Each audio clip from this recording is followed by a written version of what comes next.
You ask Tiger to solve. This deals with linear equations with one unknown. The final result is y equals -1. Let's solve it step by step.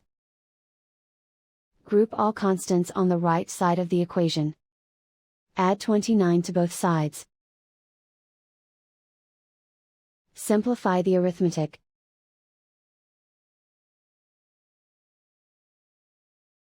Isolate the y. Divide both sides by 6.